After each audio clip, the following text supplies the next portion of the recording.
Je vais revenir en ce dimanche 2 novembre 2014, il est 1h15 du matin, sur une question fondamentale qui est la question du début d'un cycle. Est-ce que le cycle commence à la conjonction, qui commence au carré qui suit, ou qui précède? On n'arrête pas de s'interroger sur ces questions. Moi le premier. Et c'est déterminant. Parce que si on se trompe sur la question du début d'un cycle, on a quelque chose qui ne va pas fonctionner correctement au niveau prévisionnel.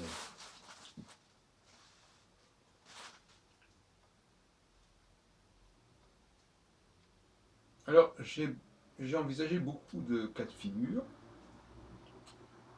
Pour ceux qui suivent mes émissions, ils s'en rendront compte.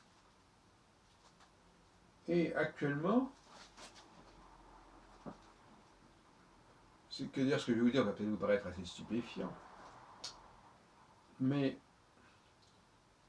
depuis un certain temps, je plaidais plutôt en faveur de ce que j'appelais une anticipation de la conjonction. C'est-à-dire qu'en fin de compte, les 20-30 degrés qui précèdent la conjonction que Saturne va faire avec une des 4 étoiles fixes royales correspondra en quelque sorte à l'esprit conjonctionnel. Donc l'esprit conjonctionnel, par anticipation, démarrerait en quelque sorte au début des signes fixes. En tout cas, au milieu des signes fixes.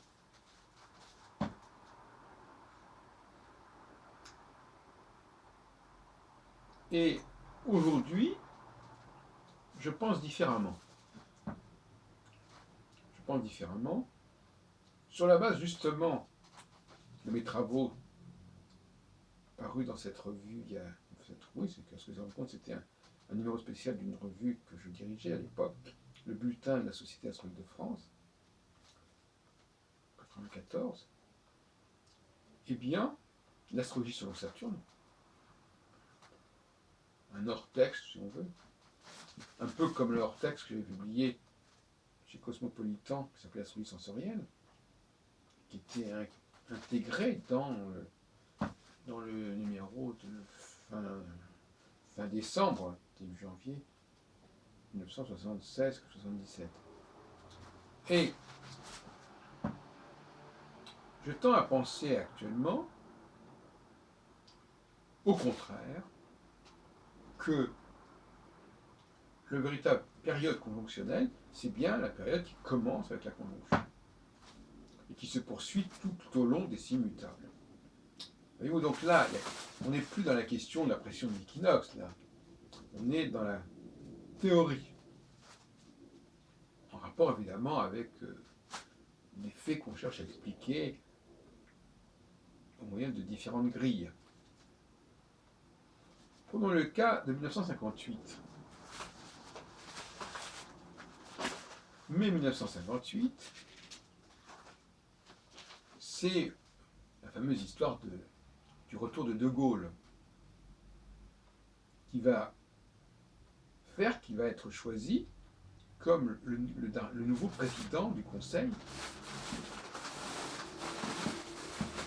bien avant que soit mise en place la Constitution de la Ve République. Je rappelle que De Gaulle a été le dernier président du Conseil de la IVe République. Eh bien, en mai 58, Saturne était à quasiment à la fin du Sagittaire. Or, on a là un exemple marquant d'un retour providentiel, mais aussi relativement inconcevable, au vu de la mentalité qui régnait sous la IVe République, de ce général de Gaulle. C'était bien connu pour son activité dans les années 40, 46, 45. C'était déjà relativement ancien en 58. Donc on voit bien, et ça confirme ce que je notais dans mon ouvrage, donc l'astrologie de Saturne, on voit bien que la fin des signes mutables, dont j'ai montré que j'avais complètement retravaillé cette astrologie de Saturne, c'est pas 20 ans après, que la fin des signes mutables, qui correspond à l'émergence, en réalité, d'un héros, que ce soit Mirabeau en 89, ou Louis-Napoléon Bonaparte en 48, ou Léon Blum en 36, etc. Donc,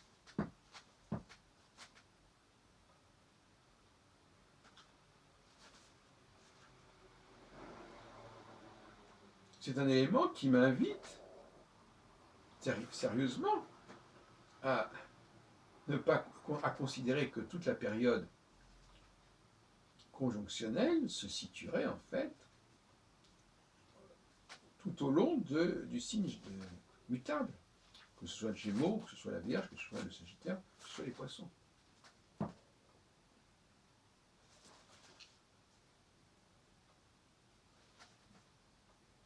Et 45 degrés après la conjonction, on a ce qu'on appelle la disjonction qui se situe donc à peu près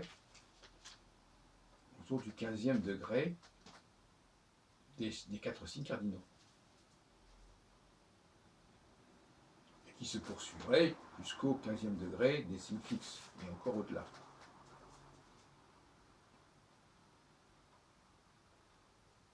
Voilà, donc ce sont là des vicissitudes au niveau de la réflexion cyclique, binaire, comme je le fais, consistant à se demander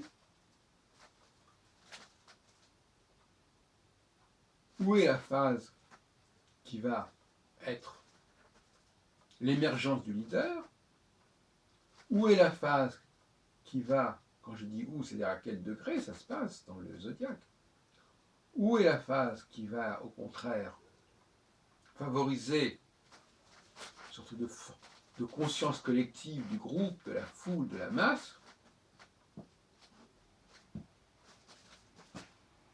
Il est certain que si on se trompe, ça veut dire quoi se tromper? Se tromper, ça veut dire notamment mal interpréter les faits, les données.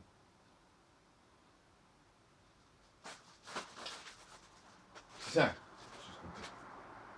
Et en les interprétant mal, on va infléchir le modèle sur la base de cette fausse interprétation, et ça peut avoir des effets terrifiants. Et malheureusement, ça pose un problème des rapports entre théorie et pratique. Parce que certains disent « Ah, mais la théorie, il faut pratiquer. » Il faut pratiquer, c'est bien gentil de pratiquer. Mais c'est à double tranchant. Si cette pratique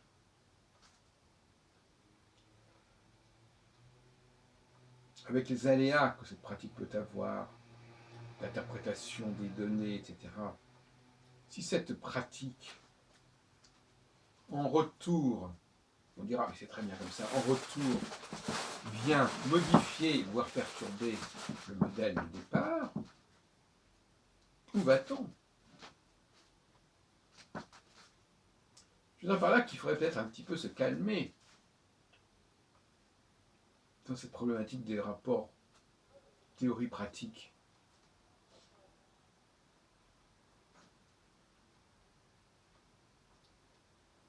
La théorie ne doit pas être trop vulnérable, trop poreuse par rapport à la pratique qui est souvent contingente, qui est souvent conjecturale.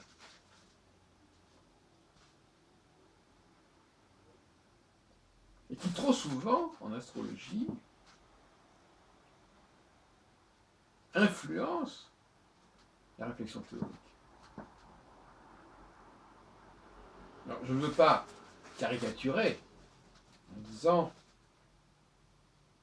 que le théoricien ne doit pas se laisser influencer par les données qu'il peut observer sur le terrain. Mais il doit le faire avec beaucoup de prudence. Et il ne doit pas le faire à chaud. Il doit le faire sur un grand nombre de cas. Pourquoi ? Parce que beaucoup de situations sont ambivalentes. C'est un fait. Elles sont ambivalentes. Elles se prêtent à plusieurs interprétations.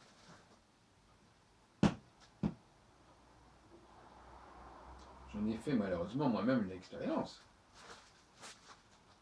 Malheureusement, heureusement. Ça m'a donné une certaine expérience, c'est le cas de le dire.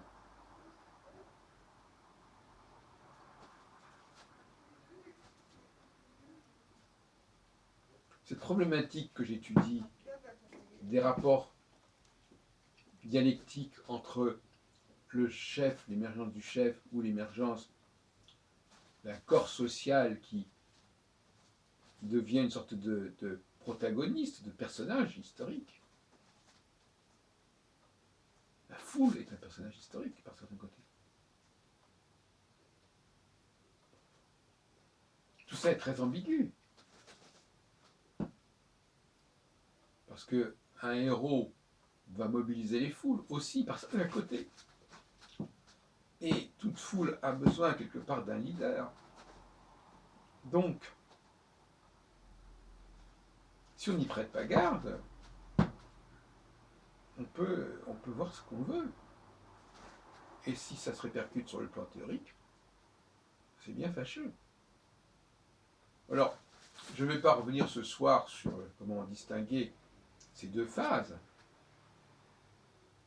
Je dirais simplement, trop de pense-bête si on veut, je dirais simplement que la phase conjonctionnelle est une phase qui voit émerger un personnage.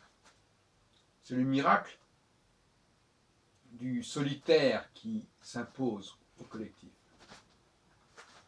Par son génie, par sa puissance, par son omniscience, par son omnipotence, il arrive à incarner pleinement une société, un mouvement. Par la richesse de sa culture, de ses connaissances, de ses contacts.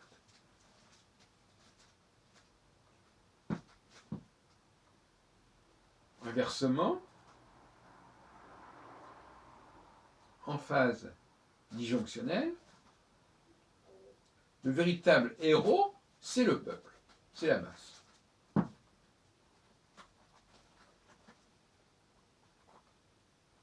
Avec tout ce que ça peut avoir de spontané, une espèce de subconscient collectif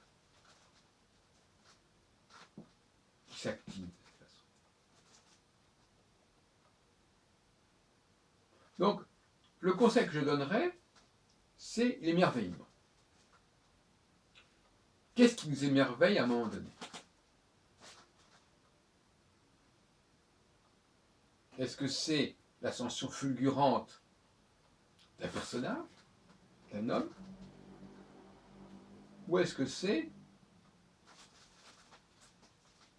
la manifestation, au sens plein du terme, ces manifestations populaires, ces mouvements populaires, ces mouvements sociaux, qui, par exemple, on sait très bien qu'on a été, très souvent en France, on a été quand même tout à fait fasciné par ces troupes, par ces foules du printemps arabe en 2011.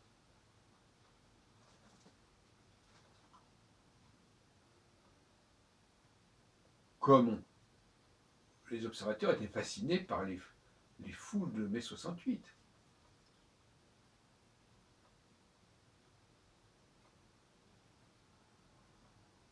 même la guerre des 6 jours, quelque part,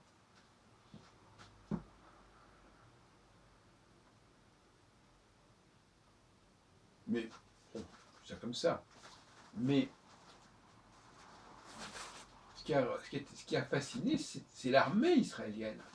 C'est pas spécialement tel ou tel général, il y a qui a eu le rôle de Dayan, Moshe Dayan.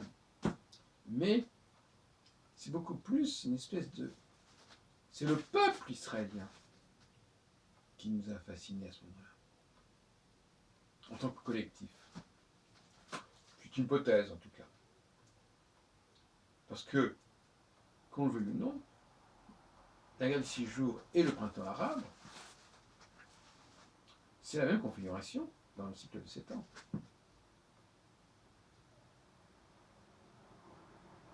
C'est-à-dire que c'est, vous faites 67 plus 33, vous arrivez à 2000, plus 11, vous arrivez à 44, donc on retrouve un cycle saturnien.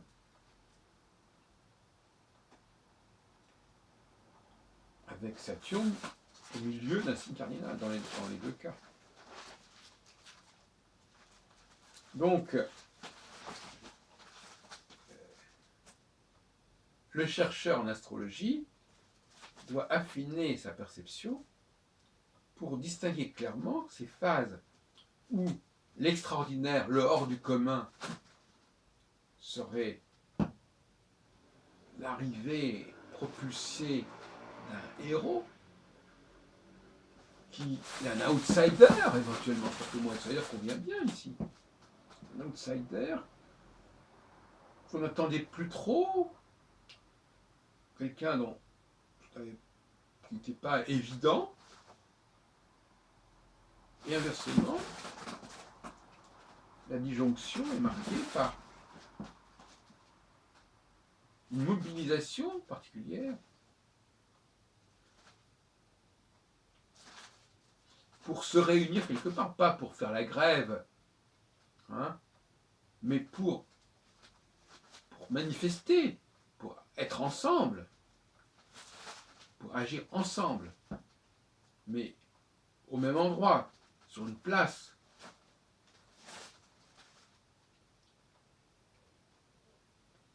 C'est ça qu'il faut affiner au niveau de la perception. Et à ce moment-là, pour terminer, je dirais, effectivement, on pourra déterminer à quel moment d'un cycle se situe la phase conjonctionnelle, et à quel moment d'un cycle se situe la phase disjonctionnelle.